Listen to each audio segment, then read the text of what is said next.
What's up guys, Josh here, and in today's video we're going to take a look at my top 5 key concerns or key things to look at when buying a pre-built gaming desktop.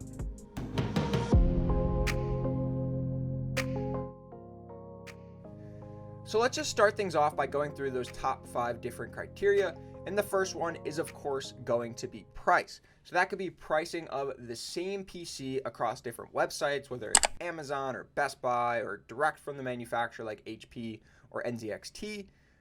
And it could also be just a similar PC, similar components that's priced differently from different manufacturers. Maybe ASUS makes a model very similar to NZXT or HP, but it's priced lower. So that is going to be our first idea of how a system compares to another one. Second one is going to be more on the component side of thing, and that is CPU core count. So for the most part, the higher the CPU core count, the better your PC is going to perform in a wide variety of tasks. So not just gaming, but video editing, creative tasks like rendering, or maybe you're doing some CAD work, or you just need to open a lot of tabs in Chrome and watch some videos on the side while you're doing some homework, while you're also doing some sort of creative project. So CPU core count is going to give us a really good idea of overall system performance in a wide range of workloads. So you might have an i5 that has 6 cores, very similar to a Ryzen 5 that also has 6 cores. But then you could jump that up to a Ryzen 7 with 8 cores or Ryzen 9 with 12 cores, and that's really going to be a big jump in performance. And nowadays, there's not too big of a difference in CPU speeds.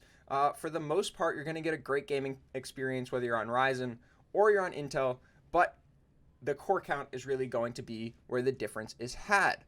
So number 3, sticking with components, is going to be GPU VRAM.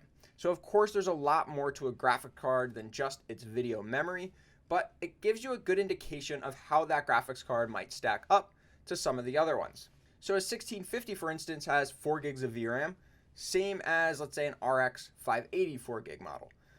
And those will be pretty similar in performance. One might beat out the other one just because it's a newer version, and you can also take that into account, but they should be relatively close together. Rather than a 1660 Super or a 2060 that has 6 gigs of VRAM, and that will completely beat out a 1650 or that RX 580 4 gig.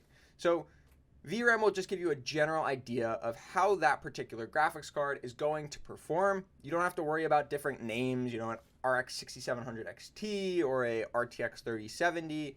You don't really have to worry about that. Just looking at the VRAM should give you a general idea of how that card is going to perform against another card.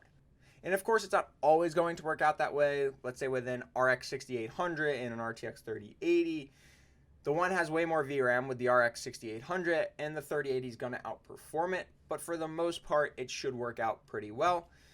And for number 4, we jump more into the system build and just the overall quality of the components, and that is upgradability. So if you're buying a system from one of your bigger OEMs, the Dells, the HPs, it's not going to be as upgradable as something that you would get from a smaller system integrator like NZXT or CyberPower or ASUS. Those companies are going to give you more off-the-shelf components that you can easily upgrade down the line, whereas some of the bigger OEMs make it a lot more difficult or almost impossible to get parts to either upgrade or replace components down the line. So that'll be something to definitely keep an eye on. And number 5 is going to just be the overall reviews of these systems. So wherever you're buying this computer from, just look at the reviews, see, one, is the retailer itself reputable, delivery speeds, things like that, but also how does the PC stack up? Do a lot of people get computers that are dead on arrival? Are their components unplugged when they get it? Things are broken? Just take a look at the reviews for that system before you buy it, compare it between different things. Maybe you have 2 systems that you're looking at. They're really, really close together in price and components, but one has terrible reviews and the other one has really, really good reviews. You're going to end up going with that one with the better reviews. So let's see how this plays out in the real world, taking a look at some different sites. So the first one, we're just going to take a look at Best Buy, and here you have 3 different PCs, all priced relatively similar. So you have the HP Omen with a Core i5, 8 gigs of memory, and a 1660 Super for $950. You have an ASUS ROG Strix with a Ryzen 7 3700X, 8 gigs of memory, and a GTX 1650. And then you have a CyberPower PC Gamer Master Gaming Desktop with a Ryzen 5 3600, 8 gigs of memory, and an RX 580. So looking at these three different PCs, we can start off with our first criteria, which is price.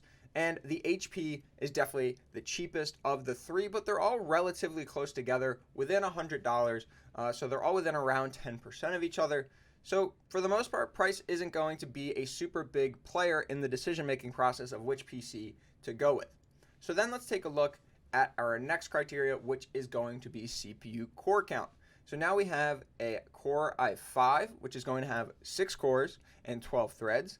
We also have a AMD Ryzen 7 3700X, which is an 8-core CPU from AMD. And then finally, with the CyberPower PC, we have a Ryzen 5 3600, another 6-core, 12-thread CPU. So for the most part, we can say the HP and the CyberPower PC are on a very similar level in terms of system performance from a CPU side of things, whereas the Asus is going to give you a nice jump up on the CPU side. So the next one is graphics card VRAM. So now we have a GTX 1660 Super in the HP, which has 6 gigs of VRAM. The Asus has a 1650, so that'll give you 4 gigs of VRAM. And then you have a RX 580. We can jump into the specs and see that the RX 580 has 8 gigs of video memory. So this is one where it gets a little bit confusing because the RX 580 is going to definitely be better than the GTX 1650 4 gig that is in the Asus, but it's going to be lacking against the 1660 Super from HP. So it doesn't always work out, but you can at least get a general idea that, the Asus is definitely really far behind these two, and then the 1660 Super and the RX 580 are going to be somewhat closer together. And then we can take a look at our last two criteria, upgradability and reviews. From an upgradability side of things, the Asus and the CyberPower PC are going to be easier to replace things, easier to upgrade components down the line because they're more, off-the-shelf components. This Asus case, although it is a case directly from Asus, it'll be easy enough to upgrade components in here. It'll be a typical ATX power supply, ATX motherboard, off-the-shelf CPU, GPU combination.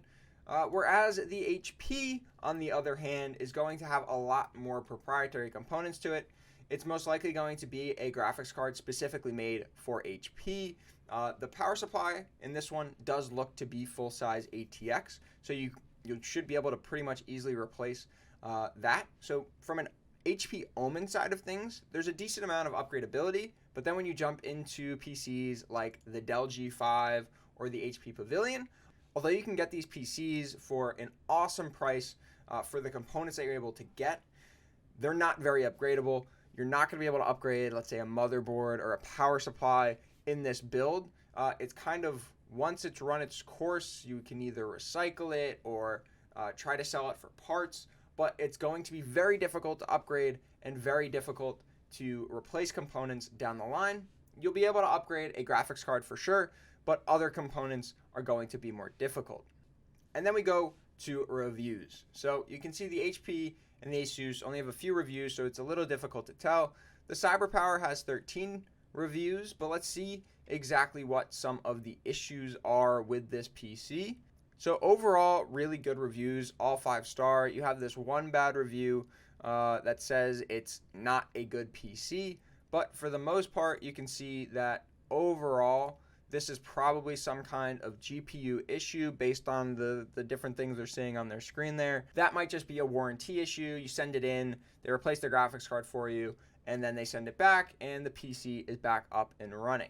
So now just going through those 5 different criteria, let's see how these 3 PCs stack up against one another when comparing each of the 5 categories. So here we go. After looking at each of the PCs, each of their criteria, ranking them from 3 being the best in that category, 1 being the worst, you can see that the HP and the CyberPower are pretty much tied up. So now you can take a look at what's your number 1 priority. Is it price? Do you want to save that $100?